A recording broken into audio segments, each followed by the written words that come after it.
Hi hello ನಮಸ್ಕಾರ AJ Kannada ವ್ಲಾಗ್ಸ್ಗೆ ಸ್ವಾಗತ. ನಾನು ನಿಮ್ಮ ಜ್ಯೋತಿ ಗೌಡ. ಇವತ್ತು ಒಂದು ಡೈಲಿ ವ್ಲಾಗ್ ಮಾಡ್ತಿದ್ದೀನಿ. ಆಫ್ಟರ್ ಲಾಂಗ್ ಟೈಮ್ ಮತ್ತೊಂದು ವಿಡಿಯೋ ಅಪ್ಲೋಡ್ ಮಾಡ್ತಿದ್ದೀನಿ. ಅನ್ಕೋತಿರ್ಬೋದು ತುಂಬ ಗ್ಯಾಪ್ ಕೊಟ್ಟು ವಿಡಿಯೋ ಅಪ್ಲೋಡ್ ಮಾಡ್ತಾರೆ ಅಂತ. ಆದರೆ ಏನು ಮಾಡೋದು, ಕಂಟಿನ್ಯೂಸ್ ಆಗಿ ವಿಡಿಯೋ ಮಾಡೋಕ್ಕೂ ನಂಗೆ ಟೈಮ್ ಸಿಗ್ತಿಲ್ಲ. ಟೈಮ್ ಬೇಜಾನಿದ್ರೂ ಕಂಟೆಂಟ್ಗಳು ಸಿಗ್ತಾಯಿಲ್ಲ. ಹಾಗಾಗಿ ಸ್ವಲ್ಪ ಬ್ರೇಕ್ ತೊಗೊಂಡೆ. ಬಟ್ ಈ ವಿಡಿಯೋ ಅಪ್ಲೋಡ್ ಮಾಡಾದಮೇಲೆ ಕಂಟಿನ್ಯೂಸ್ ವಿಡಿಯೋನ ನಾನು ಅಪ್ಲೋಡ್ ಮಾಡ್ತೀನಿ. ಯಾಕಂತ ಅಂದರೆ ನಾನು ಅದನ್ನು ನೆಕ್ಸ್ಟು ವ್ಲಾಗಲ್ಲಿ ಹೇಳ್ತೀನಿ ಏನದು ಸೀಕ್ರೆಟ್ ಅಂತ.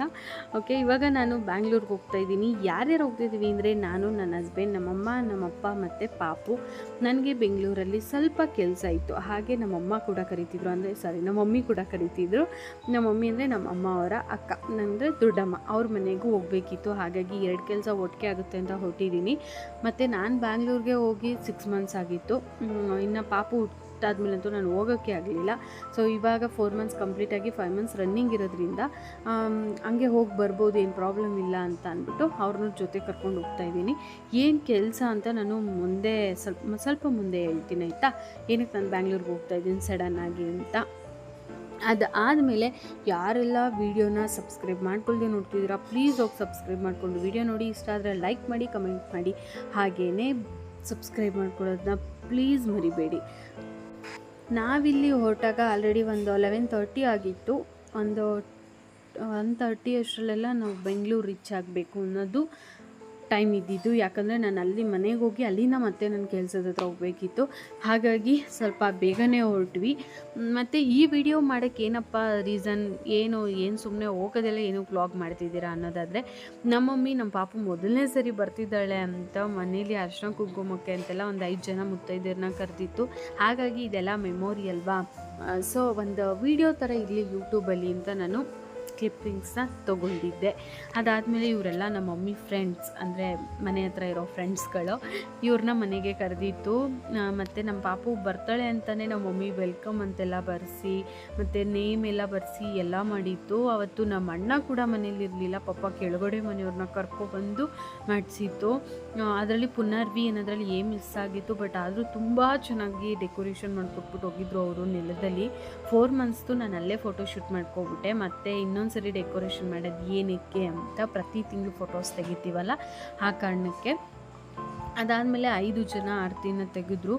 ನನಗಿದು ನೋಡಿ ಸಿಕ್ಕಾಪಟ್ಟೆ ಖುಷಿ ಆಯಿತು. ನಮ್ಮ ಮಮ್ಮಿ ಇದು ಮಾಡಿರೋದು ನನಗೊಂಥರ ಮೆಮೊರಿ. ಅದು ನಮ್ಮ ಪಾಪು ಮೊದಲನೇ ಸರಿ ಅವ್ರ ಮನೆಗೆ ಹೋಗಿದ್ದಕ್ಕೆ ಇಷ್ಟೆಲ್ಲ ಮಾಡಿತ್ತು. ನನಗನ್ಸುತ್ತೆ ನಮ್ಮ ಮಮ್ಮಿ ನೆಕ್ಸ್ಟು ಸೊಸೆ ಮಗು ಬಂದರೆ ಇನ್ನೆಷ್ಟು ಪ್ರೀತಿ ಮಾಡುತ್ತೆ. ಯಾಕಂದರೆ ಅದು ಅವರು ವಂಶದ್ದಲ್ವ, ಅದು ಇನ್ನೂ ಎಷ್ಟು ಖುಷಿ ಪಡುತ್ತೆ ನಮ್ಮ ಮಮ್ಮಿ ಅಂತ. ನಮ್ಮ ಮಮ್ಮಿ ನೇಚರ್ ಅದೇನೆ, ಅಂದರೆ ರೆಡಿ ಮಾಡಬೇಕು, ನೋಡಬೇಕು. ನನ್ನ ಚಿಕ್ಕ ವಯಸ್ಸಲ್ಲೂ ಹಾಗೇ ಚೆನ್ನಾಗಿ ರೆಡಿ ಮಾಡಿಬಿಟ್ಟು ಮುಂದೆ ಹಿಂಗೆ ಕುತ್ಕೊಂಡು ನೋಡ್ತಿತ್ತು.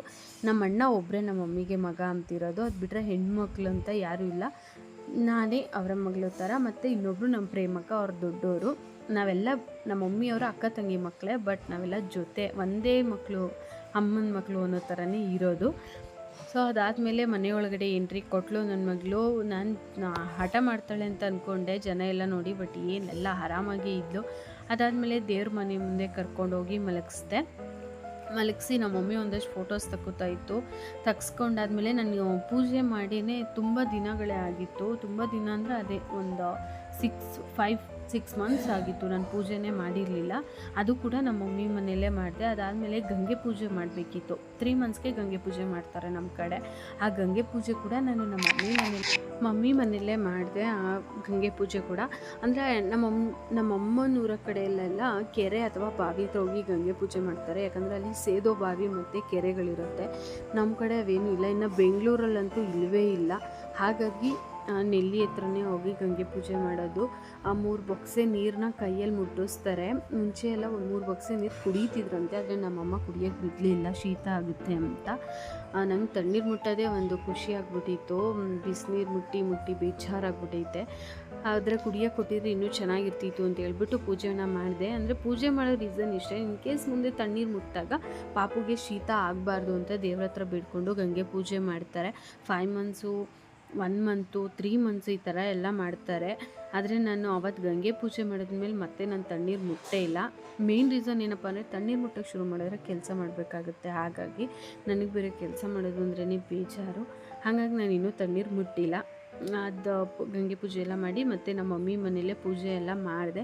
ಪೂಜೆ ಎಲ್ಲ ಮಾಡೋಷ್ಟರಲ್ಲಿ ನಮ್ಮ ಮಮ್ಮಿ ಅಡುಗೆಗೆ ರೆಡಿ ಮಾಡಿತ್ತು, ಊಟಕ್ಕೆ ರೆಡಿ ಮಾಡಿತ್ತು.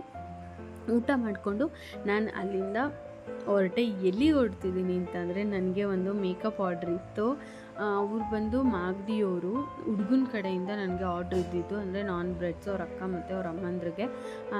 ಹಾಗಾಗಿ ಅದು ಮಾಗಡಿಯವರು ಮದುವೆ ಇದ್ದಿದ್ದು ಬ್ಯಾಂಗ್ಳೂರು ಎಲ್ಚೇನಹಳ್ಳಿ ಹತ್ರ ಕೊತ್ನೂರು ರೋಡ್ ಅಂತೇನೋ ಬರುತ್ತೆ, ಅಲ್ಲಿ ಶುಭ್ ಕನ್ವೆನ್ಷನ್ ಹಾಲ್ ಅಂದ್ಬಿಟ್ಟು ಅಲ್ಲಿ ಮದುವೆ ಇದ್ದಿದ್ದು. ಹಾಗಾಗಿ ನಾನು ಬೆಂಗ್ಳೂರು ಬರೋದಾಗಿತ್ತು, ಇಲ್ಲಾಂದರೆ ಇನ್ನೂ ಸ್ವಲ್ಪ ಲೇಟಾಗಿ ಬರ್ತಿದ್ದೆ. ಮತ್ತು ಆರ್ಡ್ರು ತೊಗೊಳ್ಳೋದು ಇಂಪಾರ್ಟೆಂಟೇ, ಇನ್ಮೇಲೆ ತೊಗೋಬೋದಲ್ವ. ಅಂದರೆ ಜನ ಅನ್ಕೋಬೋದು ದುಡ್ಡೇ ಇಂಪಾರ್ಟೆಂಟ್ ಅಂತ, ಆ ಥರ ಎಲ್ಲ ಏನಿಲ್ಲ. ಪಾಪು ಬೆಳೆಸೋದ್ರ ಜೊತೆಗೆ ನನ್ನ ಕೆರಿಯರ್ ಕೂಡ ಇಂಪಾರ್ಟೆಂಟ್ ಆಗುತ್ತೆ ಅಲ್ವಾ. ಏನೋ ಆಗೋದೇ ಇಲ್ಲ, ನೋಡ್ಕೊಳ್ಳೋಕೆ ಯಾರೂ ಇಲ್ಲ ಅನ್ನೋ ಸಿಚುವೇಶನ್ ಬಂದಾಗ ಹೋಗಬಾರ್ದು. ಬಟ್ ನನಗೆ ನಮ್ಮ ಪಾಪುನ ನೋಡ್ಕೊಳಕ್ಕೆ ನಮ್ಮಮ್ಮ ಅವರೇ. ನಾನು ಇಲ್ಲ ಅಂದರೂ ಕೂಡ ನಮ್ಮಮ್ಮ ನಮ್ಮ ಪಾಪುನ ಅಳೆದಾಗ ನೋಡ್ಕೋತಾರೆ. ನನಗೆ ಅದು ಚೆನ್ನಾಗಿ ಗೊತ್ತು. ಹಾಗಾಗಿ ನಾನು ಮೇಕಪ್ ಆರ್ಡ್ರನ್ನ ತೊಗೊಂಡಿದ್ದೆ, ಅಲ್ಲೇ ಅಲ್ವಾ ಹೋಗಿ ಬರೋಣ ಅಂತ.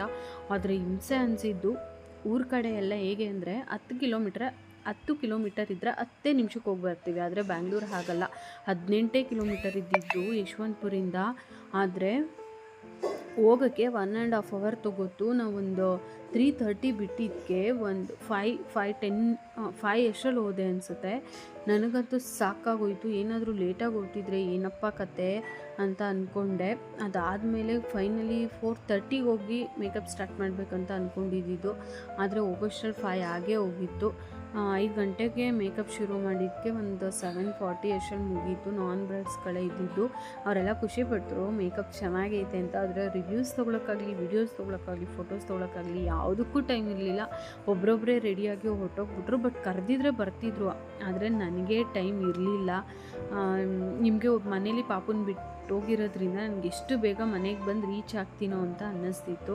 ಹಾಗಾಗಿ ನಾನು ಸ್ವಲ್ಪ ಬೇಗನೆ ಹೋಗಿ ಬೇಗನೆ ಬಂದುಬಿಡೋಣ ಅಂತ ನಾನು ಯಾವುದೇ ರೀತಿ ಫೋಟೋಸ್ ವೀಡಿಯೋಸ್ ಅಂತ ತೊಗೊಂಡು ಟೈಮ್ ವೇಸ್ಟ್ ಮಾಡಲಿಲ್ಲ. ನೆಕ್ಸ್ಟ್ ಟೈಮು ಮೇಕಪ್ಗೆ ಹೋದಾಗ ಫುಲ್ಲು ಅದರದ್ದೇ ಆದಂಥ ಒಂದು ವ್ಲಾಗ್ ಮಾಡಿ ಹಾಕ್ತೀನಿ.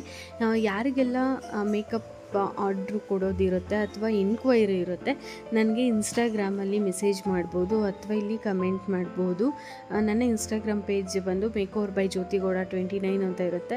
ಮತ್ತು ಅದ್ರ ಲಿಂಕು ಡಿಸ್ಕ್ರಿಪ್ಷನಲ್ಲಿ ಕೊಟ್ಟಿರ್ತೀನಿ, ಒಂದ್ಸರಿ ಹೋಗಿ ಚೆಕ್ ಮಾಡಿ. ಮತ್ತು ಯಾರಿಗೆಲ್ಲ ಈ ವಿಡಿಯೋ ಇಷ್ಟ ಆಯಿತು ಪ್ಲೀಸ್ ಲೈಕ್ ಮಾಡಿ. ಈ ವಿಡಿಯೋ ಇಷ್ಟ ಆಯಿತು ಅಂತ ಭಾವಿಸ್ತೀನಿ. ಮತ್ತು ನೆಕ್ಸ್ಟು ವಿಡಿಯೋ ಜೊತೆ ಮತ್ತೆ ಸಿಗ್ತೀನಿ. ನೆಕ್ಸ್ಟು ಇನ್ನು ಕಂಟಿನ್ಯೂಸ್ ವೀಡಿಯೋಸ್ ಆಗಿರುತ್ತೆ. ನೆಕ್ಸ್ಟು ಒಂದು ರೆಸಿಪಿ ವಿಡಿಯೋನ ಅಪ್ಲೋಡ್ ಮಾಡ್ತೀನಿ. ಎಲ್ರಿಗೂ ವಿಡಿಯೋ ಇಷ್ಟ ಆಗುತ್ತೆ ಅಂತ ಅನ್ಕೋತೀನಿ. ಥ್ಯಾಂಕ್ ಯು ವಿಡಿಯೋ ನೋಡಿದ್ದಕ್ಕೆ.